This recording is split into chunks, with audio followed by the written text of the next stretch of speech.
बचपन की यादें आज फिर से ताज़ा होने वाली हैं। ये मेरा फेवरेट आम है और बचपन में इस आम का पेड़ हुआ करता था हमारे घर पर और बहुत ही ज़्यादा टेस्टी।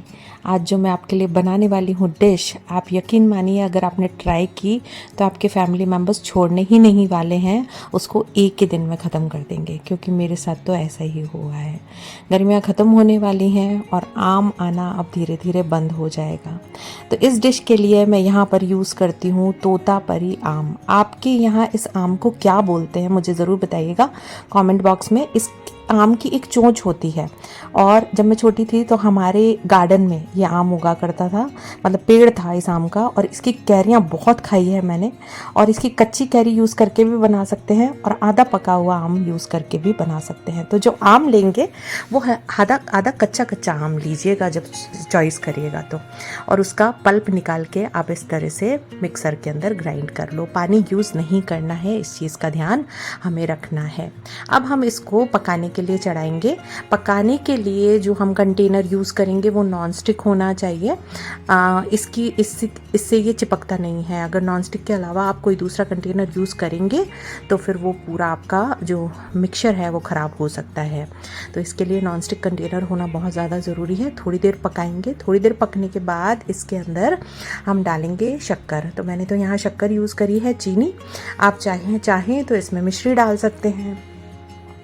तो उसके बाद यहाँ पर शक्कर डाल के इसको थोड़ी देर पकाना है।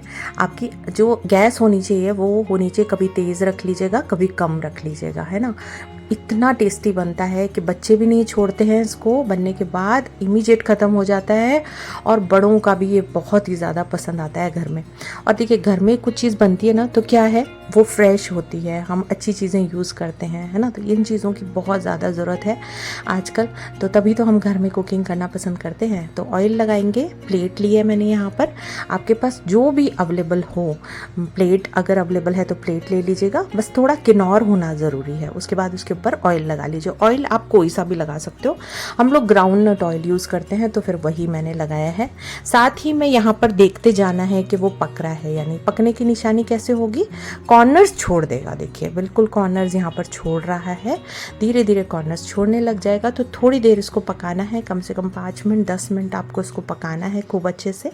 15 मिनट भी पका सकते हैं, बट आपको फ्लेम जो है कम और तेज़ यहाँ पे करते रहनी है। तो इस तरह से धीरे धीरे आप इसको चलाइएगा और फिर आप इसको पका लीजिएगा। मैं इसके पेड़ पे चढ़ जाया करती थी, मुझे ध्यान है, और मम्मी से बहुत ज़्यादा डांट पड़ती थी क्योंकि उनको लगता था कि पेड़ पे से अगर गिर जाऊंगी तो लग जाएगी। तो बहुत बदमाशियाँ की है और उसके साथ इसका स्वाद हरदम याद रहेगा, क्योंकि बचपन के स्वाद हमें हरदम याद रहते हैं। तो प्लेट पे हमने ग्रीसिंग कर ली थी, उसके साथ मैंने यहाँ पर इसको ऐड कर दिया है। अब मैं थोड़ा सा ही देखिए ऐड करूँगी, पतला और मोटा आपके ऊपर है, आप कैसा बनाते हो, लेकिन मुझे तो देखिए पर्सनली बताऊँगी तो पतला ज़्यादा अच्छा लगा। तो जो पतला है उसको तो मैं कट करूँगी, है ना। तो यहाँ पर पतला इसको स्प्रेड कर लेंगे, खूब अच्छे से आपको इसको स्प्रेड करना है और इसको आपको सुखाना है ओवरनाइट इसको सुखाइएगा। और इसको फिर आप कोई भी पतले दुपट्टे से ढक देना, है ना। वो मैंने शूट नहीं लिया इसको सुखाने का, तो उसको मैंने पतले दुपट्टे से ढक के रख दिया था डाइनिंग टेबल पे, पंखे के अंदर मैंने इसको ओवरनाइट सुखाया था। तो इस तरह से अच्छे से स्प्रेड करिएगा चारों तरफ से बहुत अच्छे से, क्योंकि हमारे इसमें ग्रीसिंग हो रखी है तो बिल्कुल चिपकने की मतलब ये सोचना ही मत कि चिपकेगा, बहुत अच्छे से निकल जाएगा। और बस पतला पतला इसको बनाइएगा, मोटा उतना ज़्यादा टेस्टी नहीं लगता है, ये ध्यान रखना, है ना। और इस आम को मैंने कहा आपको इसलिए लेना है क्योंकि इसके अंदर खट्टी मीठी फ्लेवर होती है, तो इसलिए ये आम बहुत ही ज़्यादा अच्छा होता है। अगर हम बादामी का बनाते हैं तो उसमें मिठास ज़्यादा होती है, तो फिर आपको शक्कर अलग लेनी, मतलब कम लेनी चाहिए। और कई बार हम बिना शक्कर के भी बना सकते हैं, ये डिपेंड करता है कि हमारा आम कौन सी क्वालिटी का है। तो अगर आप तोतापुरी आम लेते हैं तब तो आपको शक्कर ऐड करनी ही पड़ेगी, क्योंकि उसके अंदर हल्की सी खटास ज़्यादा होती है। तो देखिए कितने आराम से निकल गया, है ना, निकल गया ना। अब हम इसको कट कर कर लेंगे तो कट भी बहुत आराम से हो जाता है। बस अगर पतला पतला बनाएंगे तो ज़्यादा टेस्टी लगेगा। हम लोगों को तो पतला ज़्यादा अच्छा लगा। आप ज़रूर मुझे बताइएगा बनाने के बाद कमेंट बॉक्स में कि ये मोटा वाला ज़्यादा पसंद आता है या पतला। तो इस तरह से इसके डाइसेस काट लेंगे, जैसे हम चक्कियाँ बनाते हैं ना बेसन की और काजू कतली टाइप बनाते हैं, उस तरह की मैंने यहाँ पर शेप कट कर दी है और इसको मैंने बाउल में निकाल दिया है।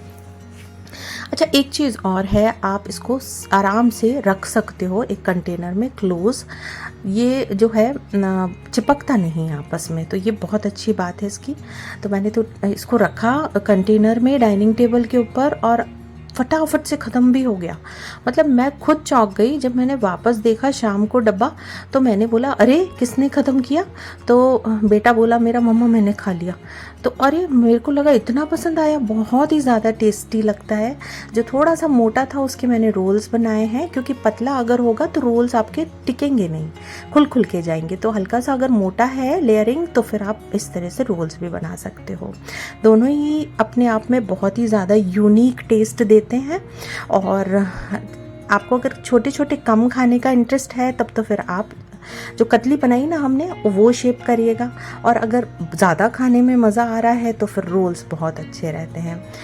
तो आज मैंने 1.5 किलो आम का बनाया था, और मतलब 1.5 किलो आम का भी कम पड़ता है। इस सीज़न में मैं आम पापड़ 3 बार बना चुकी हूँ, और हर बार जब भी बनाती हूँ जल्दी से ख़त्म हो जाता है, क्योंकि ये जो स्वीट डिश है ना इसका कोई मुकाबला ही नहीं है। खाने के बाद आपका जब मन करता है इसको खाने का तो बहुत ही ज़्यादा अमेजिंग टेस्ट लगता है, और फिर घर में बनाया हुआ शुद्ध है।